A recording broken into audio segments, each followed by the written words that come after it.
Yeah.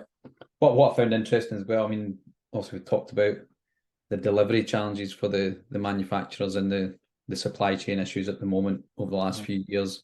Maybe some of that's coming to the end now, but then I also saw a comment from one of the Airbus senior execs talking about there's maybe new difficulties and new challenges coming on the horizon with some of the raw materials. I think it was aerospace steel was particularly mentioned, and lead times for that's now going from like 6, 8 months out to 20, 24 months.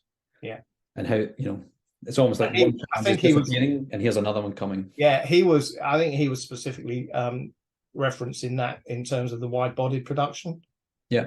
So that's going to be a big challenge. It's a fundamental requirement of an aircraft, isn't it? So without it, they're not going to be new aircraft in the skies.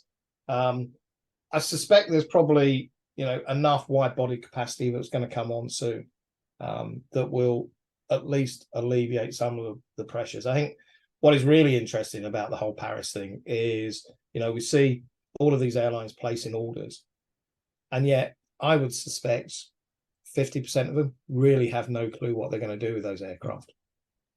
Yeah. It's just about making sure you're on the production line.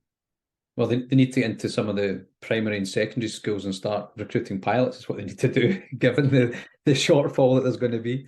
Oh, absolutely, rapidly. I mean, there's just not enough. What is it? I think next year, I saw an Oliver Wyman report where they were saying there could be up to 35, a worldwide shortage of 35,000 pilots, and that's before, we see some phenomenal salaries being offered in the Middle East in the coming years and months, as Riyadh Air and others seek to, sell the dream to a pilot and move in from somewhere in Europe or Asia into Saudi Arabia. Yeah, I think that report said 80,000 shortfall by 2030. Staggering, isn't it?